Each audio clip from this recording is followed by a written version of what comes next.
Well, the look kind of comes together, doesn't it? So, this logo I haven't used at all. I did change to that logo before today's game because I also have a Flyers logo that I changed over to. This auto emblem. It's one of those chrome ones that you put on your vehicle, but they put this little strip on the back. It won't hold you to your vehicle. It's not going to happen. Almost every review on eBay or Amazon, it fell off my van. Yeah, don't use that. Just either glue it on there or whatever you're going to do. But yeah, the little strip on the back doesn't work. So this combined with the hat that I got from 47 brand this week, combined with the jersey, I finally have a look. Now, why? Now, to some they'll say, "Oh, he's trying to troll the Islanders fan base." No. Here's the thing. This is the first time that the Islanders have gone this far in the playoffs since before the Fishermen.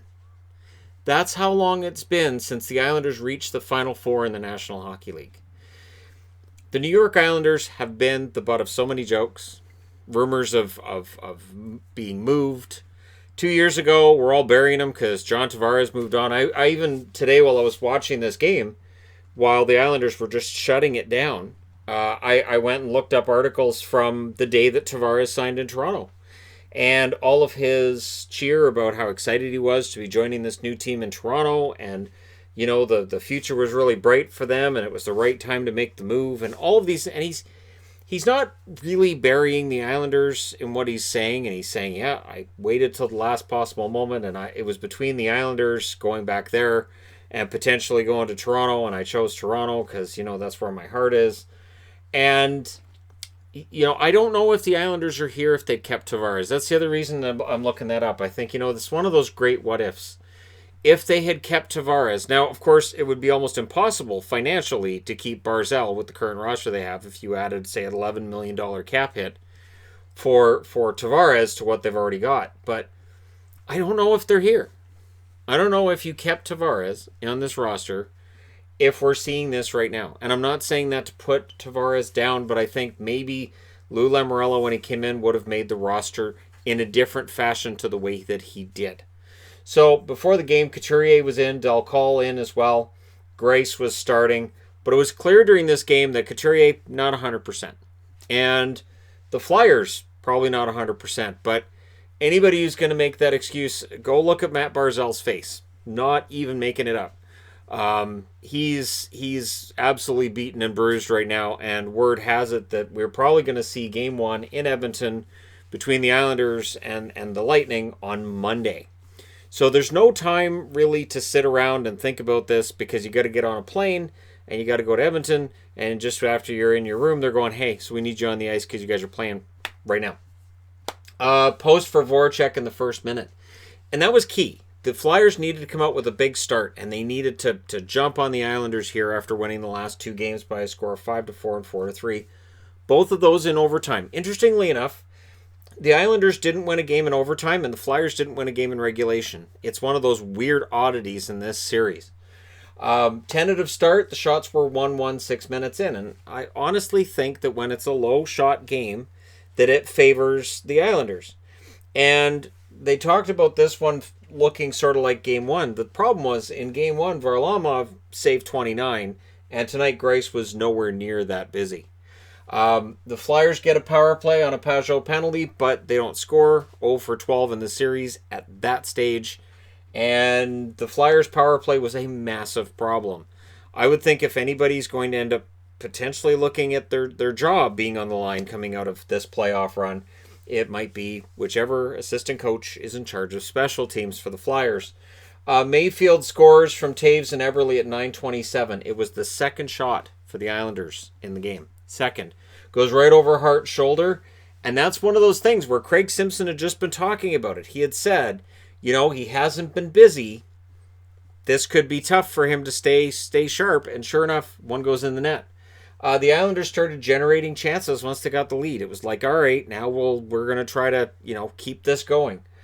Pressure by the Islanders at 12 minutes. Hart holds on, but you get the feeling it's only a matter of time. And sure enough, Green scores from Brassard and Nelson at 13-13. And I saw somebody say, the preview video this morning, I believe it was, where they, Andy Green for the win, something along those lines. And yeah, Green got a goal. There you go. So, young kid Green, Scores. He's one of the older defensemen to score in this situation in Game 7. And it was a cross-crease pass by Brassard to Green, and Green puts it in. One of the easier goals Green's going to get. And Brassard made everybody freeze. They overcommitted to him. And it's a simple decision to pass it across and put it in the net.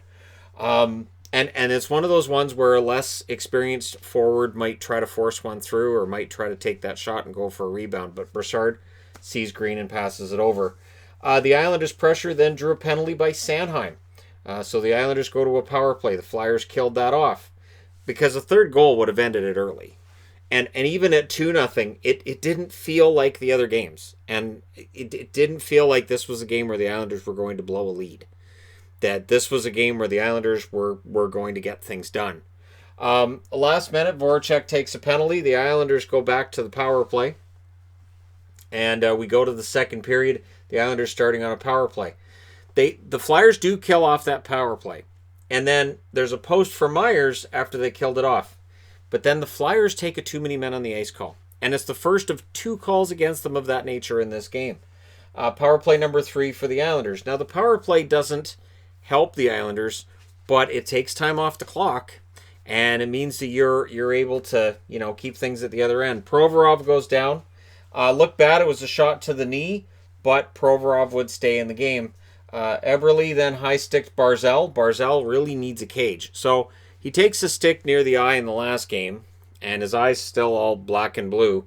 And now he takes a stick to the nose, and he had a bloodied nose after that. And you could see Nelson, Eberle, sorry, just where the light is, it's shining right on that spot of the board for me. Eberle going over to Barzal after, my bad. Sorry I hit you in the face with my stick. Shots were 2-1 for the Islanders 7 minutes in. This was an Islanders game. This was the Islanders coming out and absolutely playing their game for the first time in a while. So after that, Hart denied Eberle. Eberle just, he has been snake bit in this series. He'll be looking to get off the schneid in the next one. The Flyers were stuck at 1 shot through 9 minutes. And it at this point, I started thinking, I remember seeing this last night. It was different, but it felt kind of the same. Finally, good Flyers chance at the halfway mark. But then Nelson scores from Bailey and Pulock at 11:26. Provorov had fallen down at center ice. The Islanders pounce on it. And there's a 2-on-1 fast break. And Nelson with the goal to finish it off. That's his 7th of the playoffs. They have one player with 8 goals, 3 with 7 goals. This is winning by committee. And I'll come back to that after we're done talking about this. And I put that should do it. It's 3-0. It's late in the second period. Well, 11:26 into the second half of the second period. Yeah, that's it. The Islanders are through. Crossbar then for Barzal, and it felt like Vancouver and Vegas last night. I had to put that up there. It really, really felt like it. The difference being, of course, Vancouver's brick wall in the net held until late in the third period. In this one, Carter Hart just didn't have much of a chance. The Flyers' defense in front of him was allowing too many prime chances to the Islanders, who clearly were right out of the gate saying, okay, we want this over with. Full shutdown mode for the Islanders. So we go to the third period with a 3-0 lead for the Isles. Early chance for the Flyers in what will be their last period of hockey. I put that right on the board, in their last period of hockey. At least for the season. I'm not saying overall. Not just, all right, the Flyers fold. That's it. The Flyers only shot of the third, had the only shot of the third period between both teams 4 minutes in.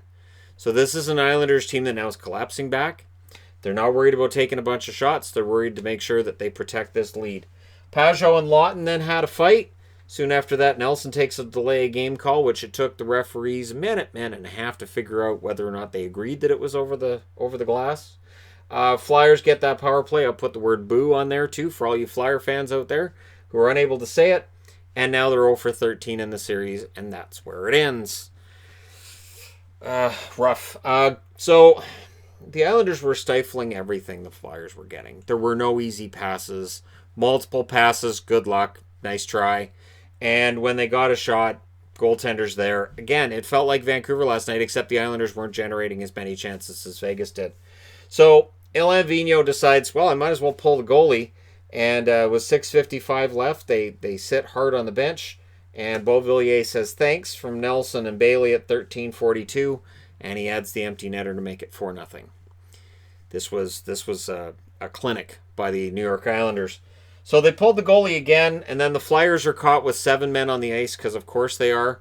And it was pretty obvious. You could look at the replay. There were 7 guys on the ice. You can't be doing that. The funny part was then Houston says, and there's 7 guys and no goalie. Okay, if there's 7 guys and a goalie, it doesn't make it not. It's just weird that he put it that way. There's no situation where you go, well, there's 7 guys on the ice, but no, they're just stop right there. There's 7 guys on the ice. Stop. It just sounded so weird to me. So with the power play, the Islanders weren't really trying for the goal. They were just looking at the clock and going, so we're going to Edmonton. And it's the happiest a team's been about going to Edmonton forever. I'm saying that even though the Oilers normally are having training camp at this time of year, and I don't know how happy they are about going to Edmonton. I had a great summer. It was great. We went to Barbados and we hung out in Jamaica, and now I got to go to Edmonton. Huh. I'm an Oiler, but I don't know how I feel about that. Like, that's how I picture it. Anyways, so the Islanders kill it off. They win this one 4-0. Absolute clinic. The Flyers had no answer for the Islanders tonight. None. Shots show that too. 10-6 in the first in favor of the Islanders. 9-3 in the second. In the third, the shots were 7 apiece. Final shots 26-16. Yeah, 42 shots in this game. You're not winning a game 7 with 16 shots any more than the Canucks won it last night with 15 shots. It's just not happening. The best thing is that the Canucks last night had 6 shots through 2 periods, and the Flyers had 9. So I guess they were 33% better than the Canucks last night. Yeah. Anyways, power plays, the Islanders 0 for 4. Didn't matter. They got the 5-on-5 goals. The Flyers were 0 for 2. That absolutely mattered. Their power play was 0-4 in the entire 7-game series. 13 power plays. They didn't score once. Greiss saves all 16 shots for the shutout. I would be amazed if he's not in net in game 1 of the next series. He looked really good. He was very, very smart out there. I don't think he was overly taxed either, so I think he's good to go for game 1 against Tampa. And Carter Hart, 25 saves on 25 shots. So because this is the first time the Islanders have got this far since before the Fishermen, 1993, 27 years. I looked at the run they had then compared to now, and I just went with first round, second round, not including the play-in round. First round in 93, they beat Washington in 6. This year they beat Washington in 5. Then 1993, they beat Pittsburgh in 7. This year they beat Philadelphia in 7. Now, in 1993, they lost to Montreal in 5. Montreal goes on to win the Stanley Cup. Now they're playing Tampa Bay. And we'll see whether or not the storyline turns out. Like, I mean, if Tampa won in 5 and wins the Stanley Cup, would that surprise anybody? Not really. Now, interestingly enough, too, I wanted to look at that Islanders roster. So I looked it up. And honestly, it's a very similar roster to what we're seeing here. The goaltending was Healy and Fitzpatrick, which was a very evenly balanced goaltending tandem. Healy played almost every game in that playoff run. Their numbers were nowhere near what we're seeing now from Varlamov and Greiss, but that was a different time. That was before the neutral zone trap came in. Their top forwards were Ferraro. So Ray Ferraro, Steve Thomas, Derek King, Pierre Turgeon. There's an asterisk there because, of course, he got injured by Dale Hunter. Dale Hunter, absolute cheap shot that's probably kept him out of the Hall of Fame. If it was not for that penalty on the Turgeon, that suspension on the Turgeon hit, I think Dale Hunter's probably in the Hall of Fame. That's probably why he's been disqualified from it. Pat Flatley, Brian Mullen, Benoit Hogue. That's a pretty good, evenly based attack. And you look at the overall numbers from that team back in 93, very similar to the one they have now in 2020. On the blue line, Malikov, Krupp, Kasparaitis, Vasky. Not the talent that I see on their blue line now. Honestly, I like the blue line better now than they had then. The forward group, I think, is similar. The goaltending isn't that far off, although I would put Greiss and Varlamov ahead of Fitzpatrick and Healy. But back in the early 90s, that was considered to be a pretty good tandem for the New York Islanders. And so we'll see whether or not they write a different story than those 93 Islanders. But that was a pretty interesting group. And of course, if you're a Penguins fan, remember the Volek goal, right? So we'll see. They went through a Washington team again, and they went through a team from Pennsylvania again, and now they're meeting a team from the other division again. There's some similarities, but it is amazing that while this is considered a vintage look, it's not as vintage as the last time the Islanders got into round 3. That's why I still say this logo, this look, we're like a badge of honor. They survived that era. And now they're a contender. We'll see what happens in the next round. I'll do a preview for the next round tomorrow. Of course, between Tampa Bay and the Islanders. Let me know your thoughts in the comment section below regarding this game. Congratulations to the Islanders for reaching the Final Four for the first time in a very, very long time. Thus, the longer review than normal for a game with so few shots and goals. Thank you guys so much for watching, for all your support. Hit like and subscribe if you're browsing your way through. You just happened upon this video. I will talk to you again soon.